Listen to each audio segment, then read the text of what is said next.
As a part of this video, we'll be taking an in-depth look at Brooks and subsequently his suicide. We again wanted to prepare any viewers on the onset before blindsiding you with something you may not be mentally prepared for. If you are feeling directionless or hopeless to the point where suicide is a real consideration, we encourage you to talk to someone. Be honest, call a hotline. As we will discuss in this video, there is a life worth hoping for. This is our final video in our Shawshank Redemption series. If you haven't seen our first two previous videos, go check them out because the ideas in this video are only further building on those. So far, I hope you can see how King and Darabont crafted each scene intentionally to explore the conflicts between these two worldviews, get busy living and get busy dying. And they explore them through the psychologies of the story's characters to play out how these worldviews impact humans.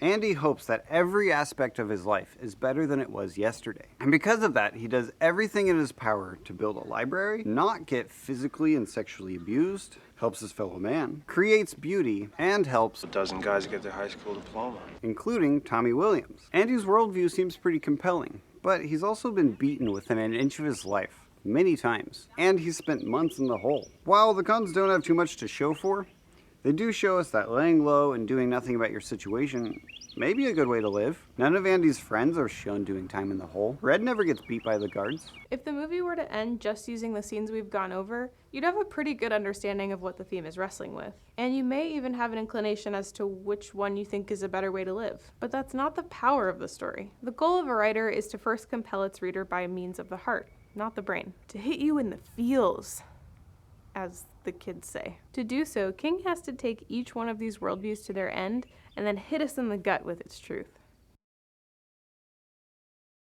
Brooks has been in prison physically and psychologically the longest. By this point, the prison encompasses his entire world. The man's been in here 50 years, Haywood. 50 years. This is all he knows. In here, he's an important man. He's an educated man. Outside, he's nothing. Just a used-up con with arthritis in both hands. Probably couldn't get a library card if he tried. You know what I'm trying to say? They even had this line explicitly stating it, even though ultimately it did hit the cutting room floor. Here's the way it is. If you ask Brooks to draw a map of the world, he'd draw you Shawshank Prison. What lays beyond these walls is as known and terrifying to him as the western seas to a 15th century sailor. He'd mark that area, here there be dragons. He never imagined that there could be any other life outside of this world. Where his line of sight stops is the end of reality. And it didn't matter if the world sucked. It's all that there is. There's nothing in or outside these walls that's any better. So when he was taken out of that world, he didn't have anything else to live for, nor the confidence to live without the prison's hand to feed him. In both the novella and the shooting script, Jake is found dead in the same spot where his newly released owner would usually feed him, creating another image of succumbing to the powers that be, depending on the walls. This was the purpose of Jake, to parallel this idea of being institutionalized. Although for whatever reason, that scene was cut from the film. Jake and Brooks are only surviving by the feeding hand of the higher powers who are also defining their boundaries. These repeated ideas and characters is what Brian McDonald refers to as clones. Characters and stories who play out different paths of the same argument. You can watch more on that here. In Shawshank, both Brooks and Andy are clone characters for Red, but specifically Brooks shows us what path Red is already on. This scene is the reason why Red's decision to hope for more brings tears to your eyes. We intimately experience what's at stake for Red, and it's weighty. Brooks's death is a hard death to experience. Not only because we formed a relationship with him, but his way to go is heartbreaking. Suicide is always heartbreaking. It is the opposite of hope. It's the result of lacking the ability to imagine a better future. It's succumbing to the deep-rooted belief that you're doomed, that there is nothing you can do to change, grow, repent. This is the extreme result of being wholly motivated by the powers that you let control you. You don't believe that you have the power to make your life different. You're just a plank on a river with a belief that paddling won't change where you end up. So when you're stranded, you don't know how to survive. You become overwhelmed by the chaos and complexity of the world and no longer have a comprehensive map to navigate it. And so, without the feeding hand of those who determined your map, you die.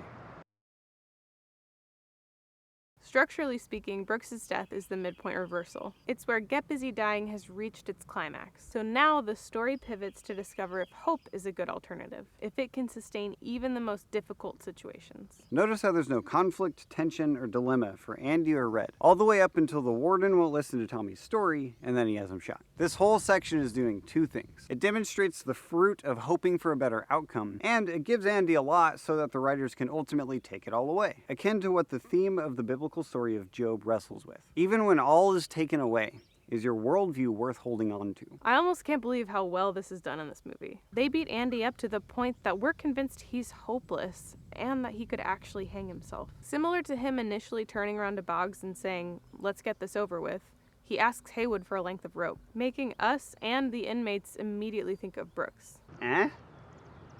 Clone character. You think his result will mirror Brooks, which is what sets up the beautiful reversal of Andy's escape. The writers tease that maybe it's not worth it. Maybe the pain that hope brings does outweigh its future potential. Maybe after all of it, you can't actually make things better. You can't change anything. And hope does drive a man insane. And if that's true, we might as well be dead. But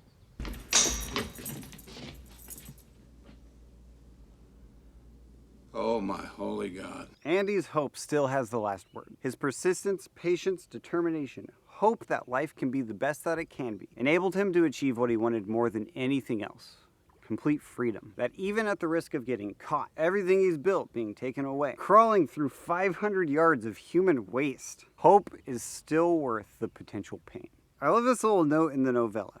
Red's trying to figure out what would have been going through Andy's mind as he's preparing for his escape. He lightheartedly jests, what if there's like a mesh screen on the end of the pipe that he couldn't get off? Those are the things that Andy would have been thinking about. even at the risk of that happening, getting stuck or caught at the end of the pipe, it was still worth trying. It was still worth hoping that it would all work out. After doing everything in his power to ensure he has the best odds for himself, he shows the audience what could happen if you pursue your hopes. The only way to ensure that he would never get out would be never trying. Instead, living as if you have equal value, enjoying a solid day's work, helping your fellow man, seeking beauty, freedom, that is worth the pain to get there. And lastly, we have Red, the character whose change expresses the movie's theme. The theme is not get busy living or get busy dying, it's you should get busy living, because that's what Red decides to do. He's free from the powers that be. They don't tell him who he is anymore. He's his own man, capable to manifest the life that he thinks every man deserves. And it's this autonomy that convinces the parole board that he is a truly changed man. He's not pandering to anyone anymore. Not a day goes by I don't feel regret.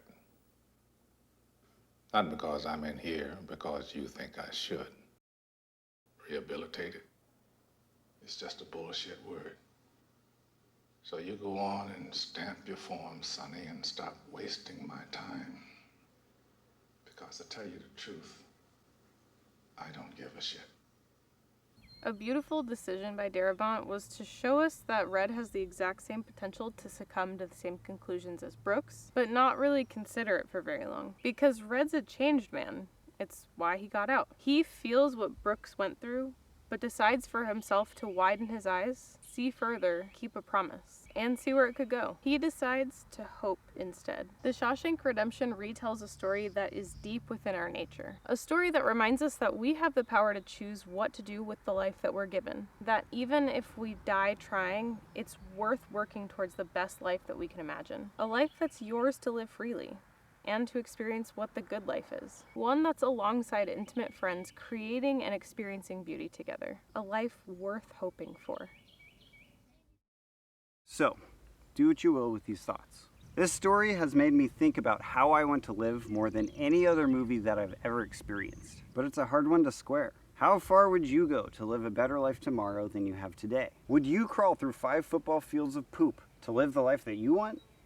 Like really, would you do that? Where are you thinking that this is just the way that it is? Or are you staring at those in the face who hold power over you, turning up the volume, preparing for your time in the hole? What have you given up on? Why? Is giving up making your life better or the same? I can't answer any of these questions for you. And honestly, I'm still parsing through every aspect of my life to see what is an ideal life to live towards. These are the big questions, and with this video, I hope this information finds you well. I hope it helps clarify some things. I hope it pushes you.